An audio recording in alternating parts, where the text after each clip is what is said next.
In this video, I'm going to explain how to change the belt on our Rzr 170 and inspect the clutches for damages.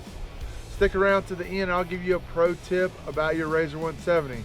As always, please show your support by hitting the subscribe button and clicking the bell icon to turn on notifications.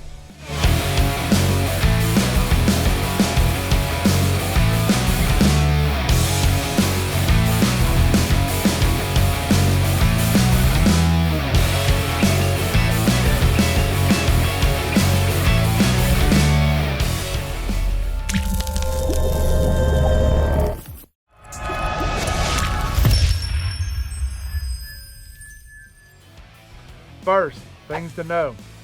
First thing is make sure the bolts stay organized. This will help make the reinstall of all the plastics much easier.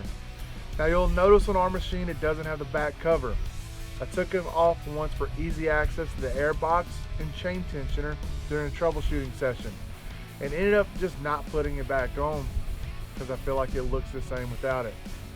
Next thing you'll notice is we have 4-point harnesses in ours. So taking it out, the seat belts might look a little different if you still have factory seat belts in yours. Second, the teardown. The fun part, right? You'll start off with taking out both seats. The driver's seat slides out towards the steering wheel by opening up the adjustment lever and sliding it all the way forward. Then you'll move on to unbolting the 2 nuts underneath those slider bars. Next, you'll unbolt the same 2 nuts underneath the passenger seat. Once those are unbolted, you'll be able to take out that passenger seat. Next, we move on to the rear panel that sits behind the seats, which, if I remember correctly, I think it has about 7 bolts and a few push pins. You'll take those out and remove that piece. Then you'll remove the battery and reroute the electrical wires. Now, rerouting those wires through the plastic is only going to make it a lot easier to take off that bottom panel. Now once that's done, we move on to unbolting the seat belt attachments that are in the middle of the machine, which if you have factory seat belts in yours, you'll have to unplug the sensors so the wires don't get damaged.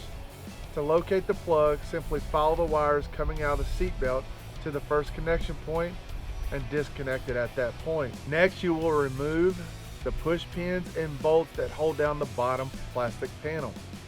Once that's completed, then you'll unbolt the 2 bolts securing the rear support bar. This will make it easier to lift both out at the same time. Next, you'll pop off the shift knob's top so you can gain access to the bolt to take it off. Once those are removed, then you can move on to the clutch cover. You'll need to remove 8 bolts on the clutch cover. Next, you'll slowly pull the clutch cover towards the front to clear the clutches. Then you'll pull it out towards the passenger side. Once the clutch cover is off, then you can change the belt.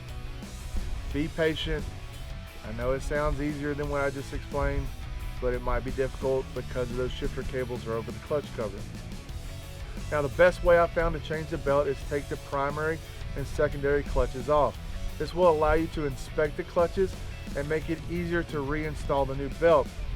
I have a clutch inspection and cleaning video that I'll link in the description below. Once those steps are done, then I'll follow the process in reverse, putting everything back together. In conclusion, the reality is you can damage the engine shaft and clutches if this isn't done right. I'm not suggesting you try this, but to bring it to a certified dealer you trust. I simply explain the process I follow when changing the belt on our Rzr 170, so take it for what it is. Check out the description of this video for links to all the helpful products we suggest. Using the links in our description to buy these products helps us to continue to bring you great information like this video. Please show your support by hitting the subscribe button and clicking the bell icon to turn on notifications. If this video has helped you, then please smash the like button, and thank you for watching.